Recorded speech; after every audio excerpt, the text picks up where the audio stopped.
అది రన్ అవుతుంది అధ్యక్ష. ఇది ఎందుకంటే ప్రైవేట్ బిల్డింగ్లలో ఉండడంతో కొన్ని ఇబ్బందులు వచ్చి హాస్టల్ అంటే ఓనర్స్ ఇబ్బంది పెట్టడము, లేకుంటే అటు ఇటు వాళ్ళు అడిగిన రేట్లు ఇవ్వాలని రకరకాల ఉండడంతో కొంత మేము కూడా నా ఏరియాలో కూడా ఫేస్ చేయడం జరిగింది. అట్లా చాలా స్కూల్స్ గతంలో గురుకులాలు ఇప్పుడు మా ములుగుంటే హన్మకొండలు నడుస్తున్నాయి, లేకుంటే ఇంకో కాడిది ఇంకో జిల్లాలు నడుస్తున్నాయి. అది ఎందుకంటే ఓన్ ఇన్ఫ్రాస్ట్రక్చర్ బిల్డింగ్స్ లేకపోవడం మూలంగా ఇది జరుగుతూ ఉంది.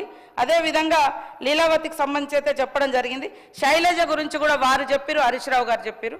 శైలజ కూడా సరే అక్కడ చాలామందికి ఫుడ్ పాయిజన్ అయింది. అందులో ఆ అమ్మాయి అంతకుముందు కూడా నేను నిన్న కూడా చెప్పిన, అంతకుముందు దసరా ముందు కూడా ప్రైవేట్ హాస్పిటల్లో మొత్తం డీటెయిల్స్ ఉన్నాయి, ఆమె కేస్ షీట్ కూడా ఉంది.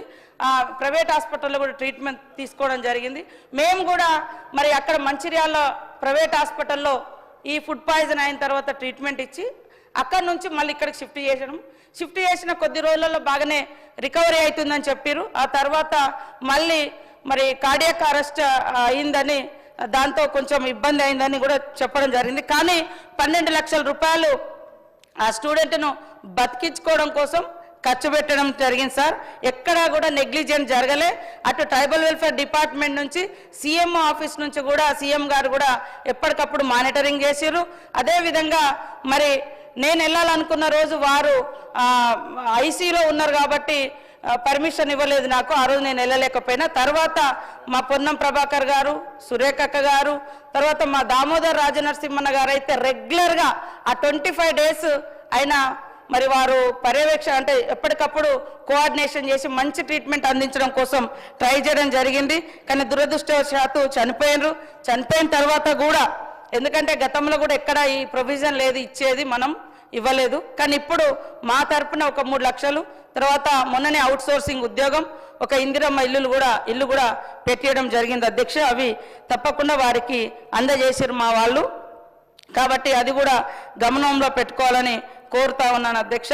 హెల్త్ కమాండ్ కంట్రోల్ సిస్టమ్ కూడా ఈ మధ్యకాలంలో నేనే పోయి మన ఎస్టీ ట్రైబల్ వెల్ఫేర్ డిపార్ట్మెంట్ నుంచి గురుకులాలలో ఏర్పాటు చేయడం జరిగింది. ప్రతి ఆశ్రమ స్కూల్స్లలో ఏఎన్ఎంలను కూడా పెట్టుకోవడం జరిగింది. వారు ఎప్పటికప్పుడు వైద్యం కూడా చేయడం జరుగుతుంది. అదేవిధంగా ఎస్టీ ఆశ్రమ స్కూల్స్ ఎస్టీ గురుకులాలుగా మీరు గత ప్రభుత్వం మార్చిండ్రు, కానీ వాటిని మరి కన్వర్ట్ చేయలేకపోయారు. బిల్డింగ్స్ లేదు, తర్వాత రెగ్యులర్ స్టాఫ్ కూడా లేకపోవడంతో అవి అన్నీ కూడా ఇప్పుడు మళ్ళీ మేము వాటిని అన్నింటిని కూడా సరి చేసి ఖచ్చితంగా ఇప్పటికీ 35 గిరిజన గురుకులాల్లో అద్దె భవనాలు అన్నమాట వాస్తవము.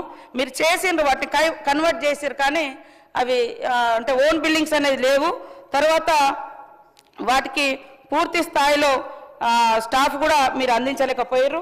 అవన్నీ కూడా మొన్నటిసారి మేము కంప్లీట్ చేయడం జరిగింది అధ్యక్ష.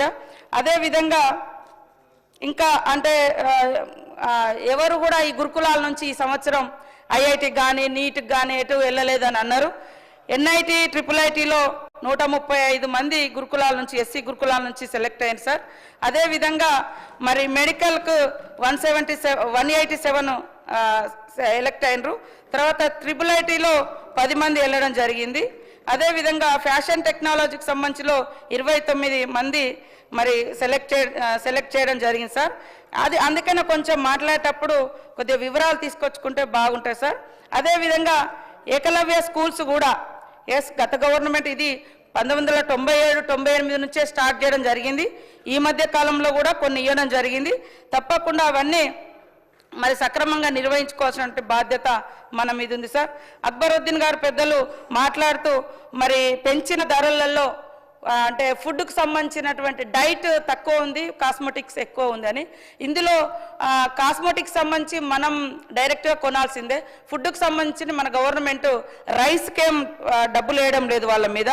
అదేవిధంగా అంటే ఇక్కడ 11 రూపాయల అంటే ఫస్ట్ 9th నుంచి 10th పెంచిన ధర 11 రూపాయల 79 పైసలు గుడ్డు ధరతో పాటు రాష్ట్రం ఇస్తుంది అధ్యక్ష. క్లాస్ 1 నుంచి 8th క్లాస్ వరకు రాష్ట్ర ప్రభుత్వం గుడ్డు ధర ప్రత్యేకంగా ఇస్తుంది అధ్యక్ష. అదనంగా గుడ్డు ధరను మేము ఇందులో ఇస్తా ఉన్నాం. ఇప్పుడు గుడ్డు ధరని 6 రూపాయలు పెంచడానికి ప్రభుత్వం చర్యలు తీసుకోవాలని ఆలోచనలో ఉంది అధ్యక్ష.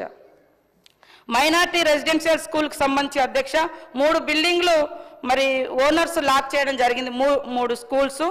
అట్టి బిల్డింగ్లను మళ్ళీ అదే రోజు ఓపెన్ చేసి వాళ్ళ మీద ఎవరైతే లాక్ చేసారో వాళ్ళ మీద చర్యలు తీసుకొని ఆ స్కూల్ మైనార్టీ స్కూల్స్ను మళ్ళీ రన్ చేయడం జరుగుతుంది అధ్యక్ష. డైట్ ప్లాన్ అదేవిధంగా కార్బోహైడ్రేట్, ప్రోటీన్లు మరియు కొవ్వు పదార్థాల అవసరాలను పరిగణలోకి తీసుకొని ఈ డైట్ తయారు చేయడం జరిగింది అధ్యక్ష. ₹52.50 ఫర్ హెడ్. బియ్యం ఉచితంగా ఇస్తూ ఉన్నాం కాబట్టి డైట్ ఛార్జెస్ మీకు కొంచెం అది తక్కువ అనిపిస్తూ ఉంది, కానీ కాస్మెటిక్ ఛార్జెస్ పెరిగితే అంటే అది బయటి రాష్ట్రాల నుంచి బయటి దేశాల నుంచి కూడా ఇంపోర్ట్ చేసుకునేటువంటి ఐటమ్స్ కూడా ఉంటాయి కాబట్టి ఆ కాస్మెటిక్ ఛార్జెస్ కూడా 16 ఇయర్స్ నుంచి మనం పెంచుకోలేదు, 16 ఇయర్స్ నుంచి, కాబట్టి అది 200% పెంచడం జరిగింది. 8 ఇయర్స్ బ్యాక్ ఇది డైట్ ఛార్జెస్ మనం పెంచుకున్నాం, ఇప్పుడు మళ్ళీ 40% పెంచడం జరిగింది అధ్యక్ష. కాబట్టి ఇది పెరిగిన ధరలను దృష్టిలో పెట్టుకొని ఇప్పుడు రన్ అవుతున్నటువంటి రేట్లను దృష్టిలో పెట్టుకొని ఈ మెను ఈ డైట్ పెంచడం జరిగిందని వారికి తెలియజేస్తా ఉన్నాం అధ్యక్ష. అక్బరుద్దీన్ గారు చెప్పిన విధంగా మరి 500 ఉర్దూ మీడియం ఉపాధ్యాయ పోస్టులు ఎస్సీ ఎస్టీ బీసీ అంటే పోస్టులు ఖాళీ ఉన్నాయని చెప్పిన అధ్యక్ష. ఎస్సీ ఎస్టీ బీసీ రిజర్వేషన్ మూలంగా బ్యాక్లాగ్లో మిగిలిపోయినాయి. దీనిపై ప్రభుత్వం సరైన నిర్ణయం తీసుకొని తొందరలోనే డిఎస్సి ద్వారా మరి భర్తీ చేస్తామని గౌరవ సోదరుడు అక్బరుద్దీన్ గారికి తెలియజేస్తా ఉన్నాం అధ్యక్ష. అదేవిధంగా 3 స్పోర్ట్స్ స్కూల్స్ అండర్ స్పోర్ట్స్ డిపార్ట్మెంట్లో రన్ అవుతున్నాయి అధ్యక్ష. ఒకటి స్పోర్ట్స్ స్కూల్ ఎట్ అకింపేట్ హైదరాబాద్ అధ్యక్ష, ఒకటి sports school at Karimnagar, sports school at Adilabad అధ్యక్ష. 3 ఇవి రన్ అవుతా ఉన్నాయి. అదేవిధంగా టీచర్స్ రిక్రూట్మెంట్కి సంబంధించి డిఎస్సి ద్వారా 2024 మరి లో మేము కండక్ట్ చేయడం జరిగింది ఆగస్టులో. దాంట్లో టీచర్స్ 11,062 పోస్టులను మనము నోటిఫికేషన్ ఇస్తే 10,006 టీచర్స్ జాయిన్ అయినారు అధ్యక్ష. ఇందులో ఎవరు రాలేదని కొంచెం మన అక్బరుద్దీన్ గారు అన్నారు. 10,006 మంది టీచర్స్ ఆన్ డ్యూటీలో ఉన్నారు అధ్యక్ష. 1,000 మంది వరకు వివిధ ఎందుకంటే 2-3 రకాల ఎగ్జామ్స్ పెట్టడంతో వాళ్ళు వేరే ఛాన్స్ తీసుకొని అటు వెళ్ళడం జరిగింది. అట్లనే ఇంకా చెంచల్ కూడా డిగ్రీ కాలేజ్ బిల్లుకు సంబంధించి పెండింగ్ ఉందని చెప్పారు వారు. తప్పకుండా తొందరలోనే క్లియర్ చేస్తాం. అంగన్వాడీలకు సంబంధించి కూడా మరి చెప్పినటువంటి విషయాలను కూడా దృష్టిలో పెట్టుకొని మేము ఆల్రెడీ అంగన్వాడీ టీచర్లకు సంబంధించి మా మేనిఫెస్టోలో ఉంది, ఖచ్చితంగా మాట ప్రకారం నిలబెట్టుకుంటామని తెలియజేస్తా ఉన్నాం అధ్యక్ష.